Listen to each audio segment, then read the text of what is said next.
Les portes se referment, le silence s'installe et soudain, vous vous retrouvez dans un monde que personne n'a jamais pu décrire avec certitude. Un monde entre deux réalités où le temps n'existe plus comme vous le connaissez, où les regrets deviennent aussi réels que les murs qui vous entourent. Ce n'est ni le paradis ni l'enfer. C'est le barzakh, cette dimension mystérieuse qui attend chaque âme après la mort. Et ce que vous allez découvrir aujourd'hui va complètement transformer votre compréhension de ce qui nous attend tous. Si cette exploration vous fascine, n'oubliez pas de vous abonner et d'activer la cloche pour ne manquer aucune de nos révélations sur les mystères de l'au-delà. Et dites-moi dans les commentaires, d'où regardez-vous cette vidéo en ce moment? Votre localisation m'intéresse vraiment. Le barzakh. Ce mot résonne avec une puissance mystique dans l'imaginaire collectif musulman, mais peu de gens comprennent véritablement ce qu'il représente. Traduit littéralement, barzakh signifie barrière ou intervalle, une frontière invisible mais impénétrable qui sépare le monde des vivants de celui de l'au-delà définitif. Mais c'est bien plus qu'une simple séparation géographique ou métaphysique. C'est un état d'existence à part entière. Une dimension parallèle où chaque âme entreprend un voyage unique en attendant le jour du jugement dernier. Imaginez-vous allongé dans l'obscurité totale de votre tombe. La terre pèse au-dessus de vous, mais vous n'êtes pas mort dans le sens où nous l'entendons. Votre âme est pleinement consciente, lucide, capable de percevoir et de ressentir d'une manière que les vivants ne peuvent même pas concevoir. Les sensations physiques ont disparu, remplacées par quelque chose de plus profond, de plus intense. Vous n'avez plus de corps physique tel que vous le connaissiez et pourtant vous existez, vous pensez. Vous vous souvenez de chaque instant de votre vie passée avec une clarté cristalline et parfois terrifiante.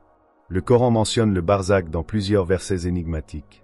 Dans la sourate Al-Mu'minun verset 100, Allah dit « Et derrière eux, il y a une barrière jusqu'au jour où ils seront ressuscités. » Cette barrière n'est pas simplement un mur invisible. C'est un état d'attente, une transition obligatoire pour chaque âme humaine sans exception. Riche ou pauvre, puissant ou faible, croyant ou non croyant, tous passeront par cette étape mystérieuse. Et ce qui vous attend dans le barzakh dépend entièrement de la vie que vous avez menée sur terre. Les premiers instants dans la tombe sont cruciaux et absolument terrifiants pour ceux qui n'y sont pas préparés. Selon les hadiths authentiques du prophète Mohammed, que la paix soit sur lui. Dès que les derniers visiteurs quittent votre tombe après l'enterrement, dès que leur pas s'éloigne et que leur voix s'estompe dans le lointain, deux anges majestueux et redoutables apparaissent. Leurs noms sont Munkar et Nakir.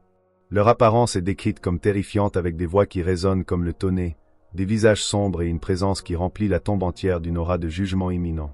Ces anges ne viennent pas pour une simple formalité, ils viennent pour l'interrogatoire de la tombe.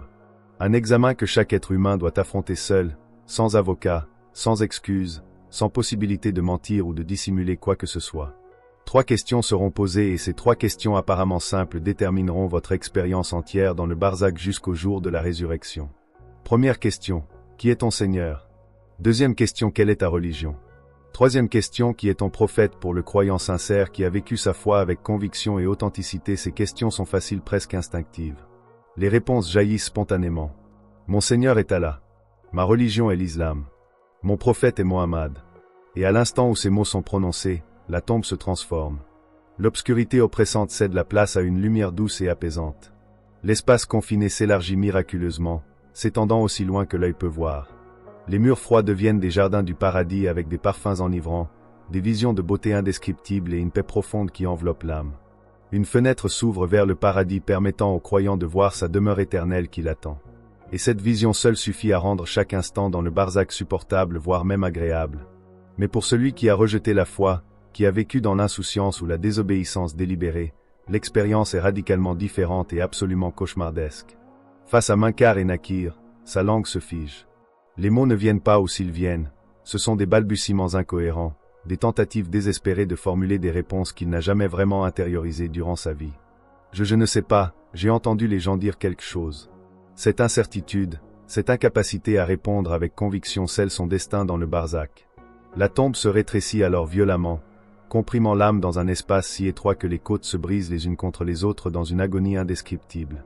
L'obscurité s'intensifie, devenant une noirceur suffocante qui envahit chaque recoin de conscience. Des serpents venimeux et des scorpions apparaissent, mordant et piquant sans relâche, infligeant une douleur qui ne connaît aucun répit. Une fenêtre s'ouvre mais cette fois vers le feu de l'enfer, révélant la destination finale qui attend cette âme. Et cette vision remplit chaque instant dans le barzakh d'une terreur insurmontable et d'un désespoir profond. Mais le barzakh n'est pas seulement une question de récompense ou de punition immédiate. C'est un état complexe où le temps fonctionne différemment. Pour nous vivants, des années, des décennies voire des siècles peuvent s'écouler entre la mort d'une personne et le jour du jugement. Mais pour l'âme dans le barzakh, la perception du temps est complètement altérée.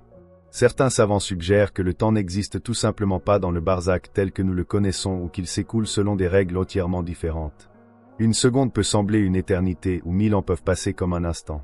Ce qui est absolument fascinant et troublant à la fois, c'est que les âmes dans le barzakh ne sont pas complètement coupées du monde des vivants. Selon plusieurs hadiths authentiques, les morts peuvent entendre les pas de ceux qui s'éloignent de leur tombe après l'enterrement. Le prophète Mohammed a affirmé que les défunts bénéficient des prières que nous faisons pour eux, des aumônes données en leur nom et de la récitation du Coran pour le salut de leur âme. Ces actes de bonté de la part des vivants parviennent jusqu'à eux dans le barzakh, apportant du réconfort, allégeant leurs épreuves et augmentant leurs récompenses. Il y a également des récits rapportés par les compagnons du prophète concernant des visions et des rêves où les défunts apparaissent pour communiquer avec les vivants.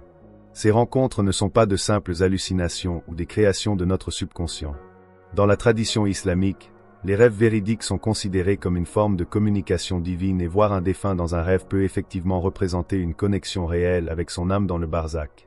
Souvent ces âmes viennent demander des prières, rappeler des dettes non réglées ou transmettre des messages importants à leurs proches. Mais attention, il faut faire preuve de discernement. Tous les rêves ne sont pas des visions authentiques. Le prophète Mohammed a enseigné qu'il existe 3 types de rêves. Les rêves véridiques qui viennent d'Allah. Les rêves qui reflètent nos propres préoccupations et pensées quotidiennes et les rêves inspirés par Satan pour nous troubler ou nous égarer. Donc si vous rêvez d'un défunt, réfléchissez profondément au contenu et au contexte du rêve avant d'en tirer des conclusions. Et surtout ne construisez jamais votre foi ou vos croyances sur la base de rêves seuls. Une question qui hante l'esprit de nombreux croyants est celle du martyr. Les martyrs occupent une place spéciale dans l'eschatologie islamique. Le Coran nous dit dans la sourate Al-Imran verset 169, « Ne pense pas que ceux qui ont été tués dans le sentier d'Allah soient morts.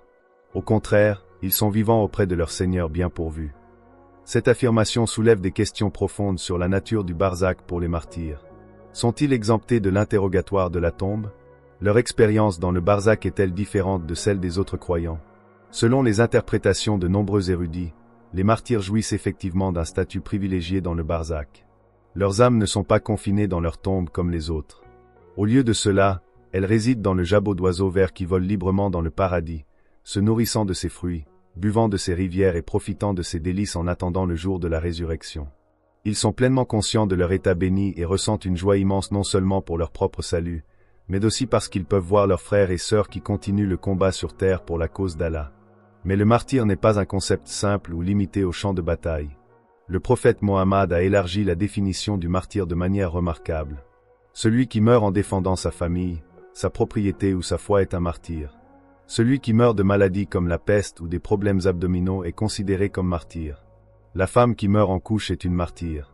Celui qui se noie, qui meurt brûlé ou qui meurt écrasé sous des décombres est un martyr. Cette expansion du concept montre la miséricorde infinie d'Allah et offre l'espoir que beaucoup plus de gens que nous ne l'imaginons pourraient profiter de ce statut privilégié dans le barzakh. Cependant, il existe également des catégories de personnes dont l'expérience dans le barzakh est particulièrement sévère. Le prophète Mohammed a décrit dans plusieurs hadiths des visions terrifiantes qu'il a eues concernant les châtiments spécifiques infligés à certains pécheurs dans leur tombe.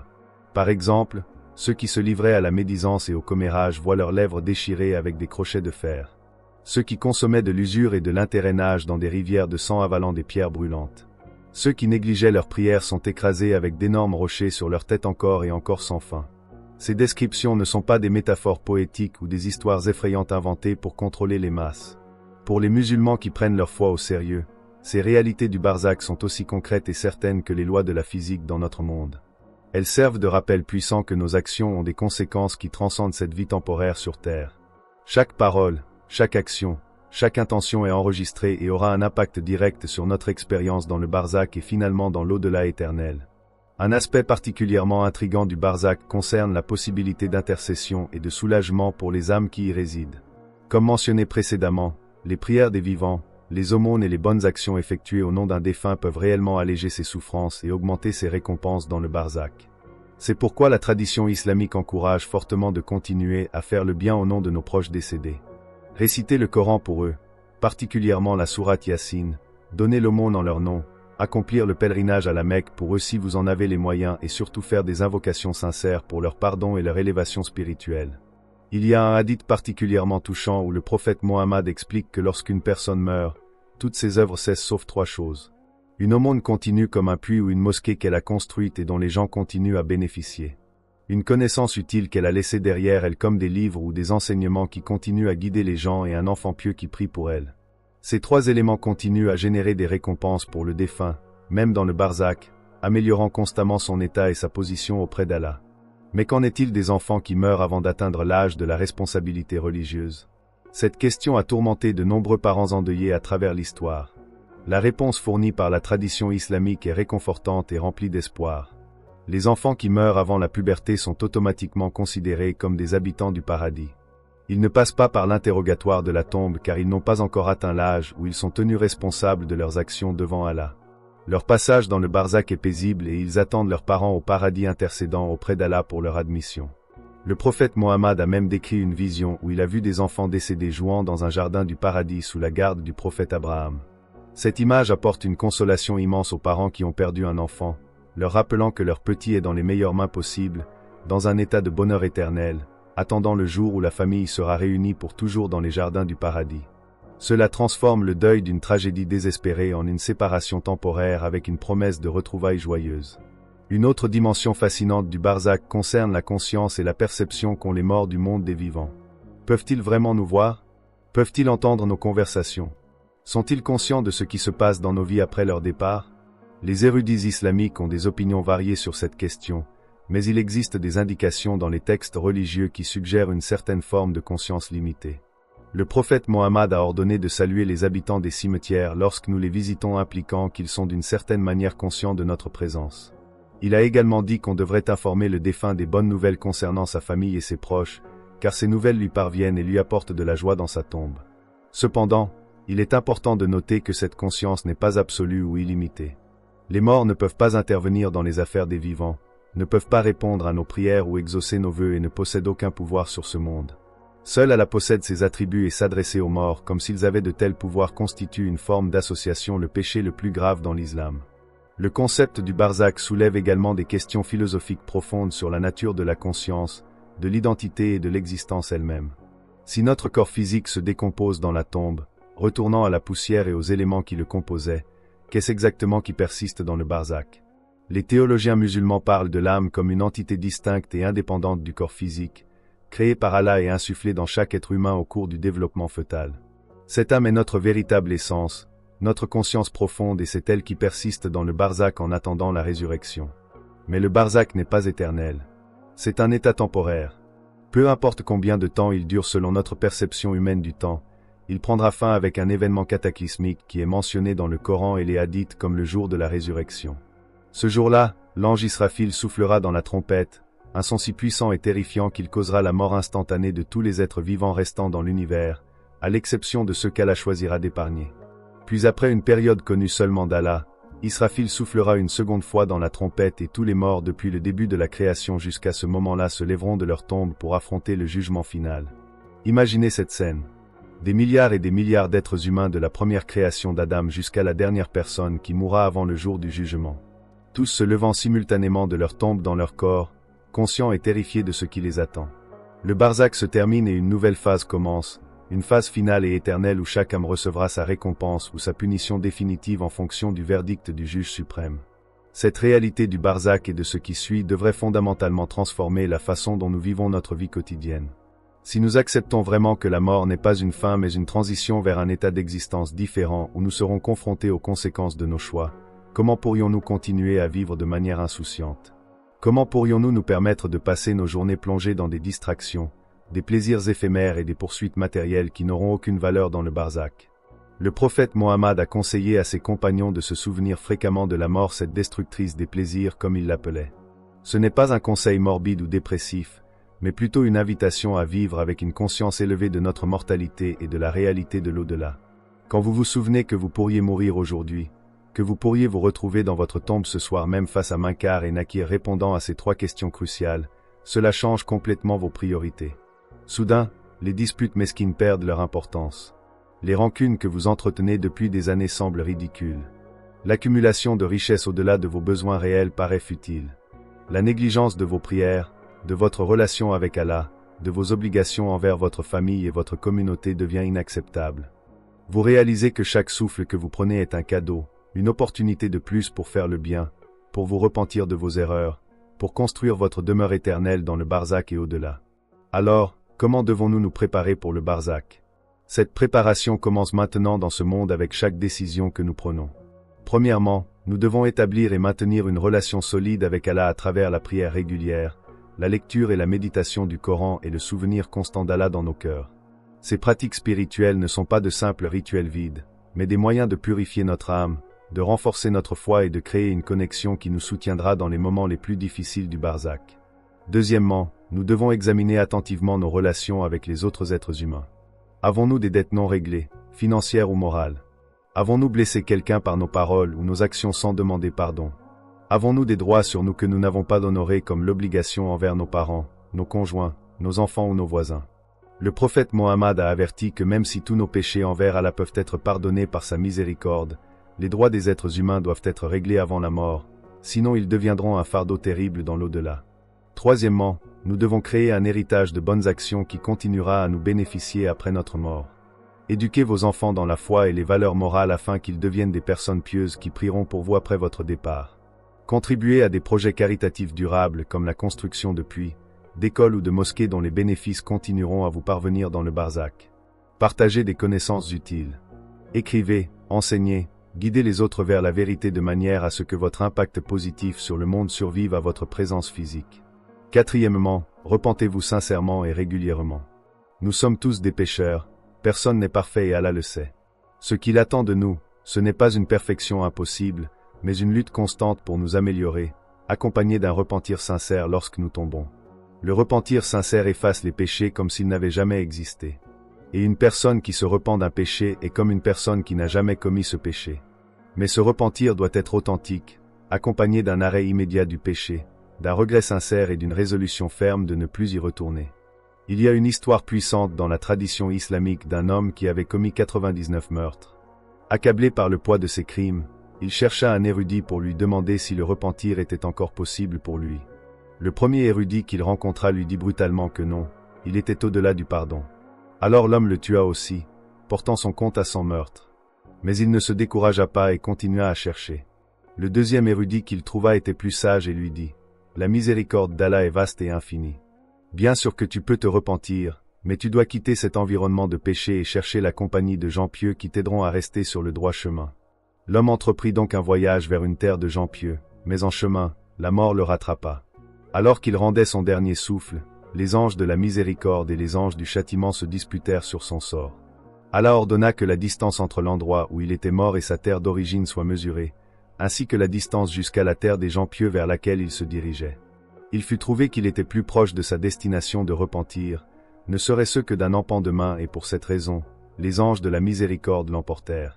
Cette histoire illustre magnifiquement l'immensité de la miséricorde divine et le fait qu'il n'est jamais trop tard pour se repentir tant que le souffle de vie demeure.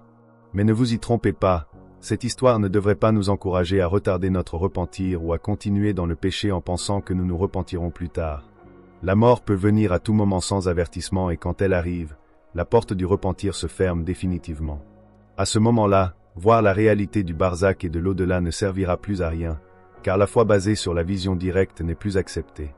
La foi qui compte, c'est celle que nous avons maintenant dans ce monde d'épreuves où le voile sur l'invisible rend notre croyance méritoire. Le barzakh nous rappelle également l'importance cruciale de bien choisir nos compagnons et notre environnement dans cette vie.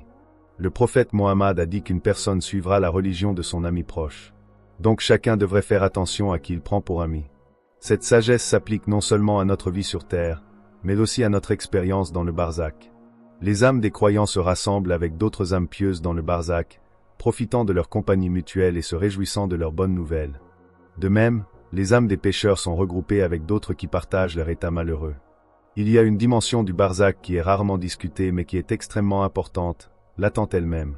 Pour certains, le barzakh représente une attente sereine et paisible, remplie d'anticipation joyeuse pour le paradis éternel qui les attend après le jour du jugement. Mais pour d'autres, c'est une attente remplie de terreur, sachant ce qui les attend mais incapables de changer quoi que ce soit, figés dans un état de regret éternel pour les opportunités manquées pendant leur vie sur terre. Cette attente dans le barzakh met en lumière la valeur inestimable du temps que nous avons maintenant. Chaque seconde de notre vie actuelle est une opportunité qui ne reviendra jamais. Une fois dans le barzakh, il n'y a plus d'action à accomplir, plus de bonnes œuvres à faire, plus de repentir à formuler. C'est un état passif d'attente et de réception des conséquences de ce que nous avons fait durant notre vie. C'est pourquoi le prophète Mohammed a comparé cette vie à un champ et l'au-delà à la récolte. Ce que nous plantons maintenant, nous le récolterons là-bas. En fin de compte, les secrets du barzakh que nous avons explorés aujourd'hui ne sont pas juste des informations théologiques intéressantes ou des histoires effrayantes pour nous tenir éveillés la nuit. Ce sont des vérités profondes qui devraient transformer fondamentalement notre façon de vivre, nos priorités, nos valeurs et nos choix quotidiens. Le barzakh est réel, la tombe est réelle, l'interrogatoire est réel et les conséquences de notre vie actuelle sont absolument réelles et éternelles. Alors, quand vous sortez d'ici aujourd'hui, regardez le monde avec des yeux nouveaux. Regardez votre famille, vos amis, vos possessions, votre travail, vos ambitions, tout ce qui remplit votre vie quotidienne et demandez-vous quelle sera la valeur de tout cela dans ma tombe. Qu'est-ce que j'emporterai avec moi dans le barzakh? Est-ce que je construis quelque chose qui durera éternellement ou est-ce que je poursuis des illusions qui s'évanouiront au moment de ma mort? Le barzakh nous attend tous sans exception. La seule question qui importe vraiment est comment sera notre expérience là-bas? Sera-ce un jardin de paix et de lumière ou une fosse de ténèbres et de tourments? Cette décision se prend maintenant dans chaque choix que nous faisons, dans chaque parole que nous prononçons, dans chaque action que nous accomplissons. Puisse Allah nous accorder la sagesse de vivre notre vie en pleine conscience de cette réalité, la force de nous préparer adéquatement pour ce qui nous attend et sa miséricorde infinie pour pardonner nos défaillances et nous accueillir dans sa grâce éternelle. Amen.